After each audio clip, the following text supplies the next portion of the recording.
बाबा की पुरानी cycle emotional कहानी।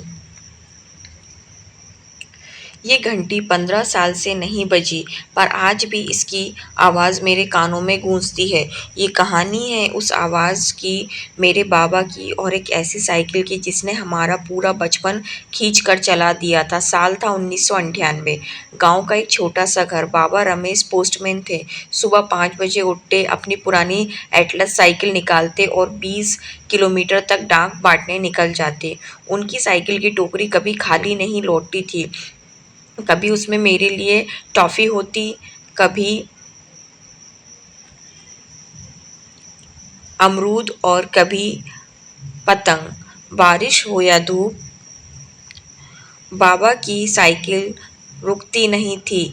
मैं जब भी स्कूल के लिए लेट हो जाता, बाबा साइकिल की घंटी ज़ोर से बजाते और कहते, राजा बेटा डरना नहीं, बाबा है ना। सच कहूँ तो बाबा की साइकिल के ये दो पहिए नहीं थे। एक पहिया उनकी मेहनत था और दूसरा हमारा सपना। फिर साल 2005 आया। मैं 10वीं में 92% लेकर पास हुआ। घर में खुशी का माहौल था। उसी दौरान बाबा की शहर की तेजाब फैक्ट्री में नौकरी मिल गई। पैसे ज़्यादा मिलने लगे, पर बाबा बदल गया। उनकी वो पुरानी साइकिल अब घर के स्टोर में धूल खाने लगी। बाबा अब हर वक्त थके रहते, छोटी छोटी बात पर गुस्सा हो जाते। एक दिन मैंने हिम्मत करके कहा, बाबा मुझे इंजीनियर बनना है, कोटा पढ़ने जाना है। बाबा एकदम चिल्लाए, पैसा पेड़ पर नहीं उगता रोहन, सरकारी स्कूल में पढ़। उस रात में चुपचाप सोता रहा। आधी रात को प्यास लगी तो उठा, देखा बाबा स्टोर में बैठे हैं, हाथ में कपड़ा लिए अपनी पुरानी साइकिल साफ कर रहे हैं और उनकी आंखों में आंसू टपक रहे थे। उस रात मुझे समझ आया, बाबा बदले नहीं थे, बस जिंदगी की तेज दौड़ में उनकी साइकिल कहीं पीछे छूट गई थी। कुछ दिन बाद बाबा ने बिना किसी को बताए फैक्ट्री की नौकरी छोड़ दी। हम वापस गांव आ गए। मैं हैरान था कि कोटा की 2 साल की फीस के पैसे कहाँ से आएंगे। एडमिशन का आखिरी दिन था। बाबा ने एक बंद लिफाफा मेरे हाथ में रखा।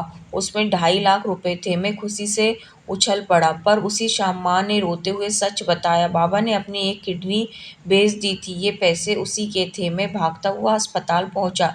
बाबा बेड पर लेटे हुए, बहुत कमजोर। मैं उनके सीने से लग कर फूट फूट कर रो पड़ा। बोला, क्यों किया बाबा, आप मर जाते तो। बाबा ने मेरे सर पर हाथ फेरा और धीमी आवाज में बोले, साइकिल चलाना सीख लिया था ना बेटा, सोचा जिंदगी भी खींच लूंगा। तू इंजीनियर बन गया तो समझूंगा मेरी दोनों किडनी आज भी काम कर रही हैं। उस दिन के बाद बाबा की साइकिल ने कभी सड़क नहीं देखी, स्टोर में बंद हो गई, पर मेरे सपनों को पंख मिल गए। आज साल 2023 है। मैं बैंगलोर में बड़ा सॉफ्टवेयर इंजीनियर हूँ।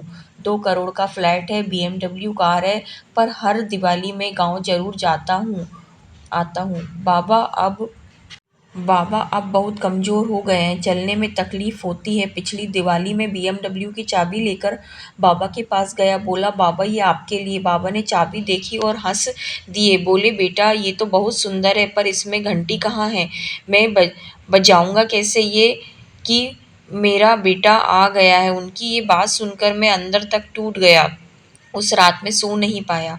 स्टोर से बाबा की पुरानी साइकिल निकाली, सारी रात बैठकर उसे साफ किया, उसमें तेल डाला, उसमें जंग लगी घंटी को ठीक किया। सुबह 5 बजे मैंने बाबा को उठाया, उन्हें सहारा देकर साइकिल पर बिठाया और गांव की उन्हीं कच्ची सड़कों पर घुमाने निकल पड़ा जिन पर वो कभी डाक बांटा करते थे। ठंडी हवा चल रही थी। बाबा ने मेरी कमर कसकर पकड़ ली और रोते हुए बोले, लग रहा है बेटा जिंदगी लौट आई हो जैसे। 6 महीने पहले बाबा हमें छोड़कर चले गए। जाते जाते वो मेरी BMW की चाबी नहीं, अपनी साइकिल की वो पुरानी घंटी मेरे हाथ में दे गए। कह गए, बेटा जब कभी लगे कि जिंदगी बहुत तेज दौड़ रही है, ये घंटी बजा लेना, याद आ जाएगा कि असली स्पीड प्यार की होती है, पैसे की नहीं। आज मैं उसी बालकनी में खड़ा हूँ, हाथ में बाबा की घंटी है, नीचे मेरा 5 साल का बेटा मुझे बुला रहा है, स्कूल का टाइम हो गया है। मैं घंटी को एक बार देखता हूँ मुस्कुराता हूँ और नीचे जाकर अपने बेटे को उसी पुरानी साइकिल पर आगे बिठाता हूँ।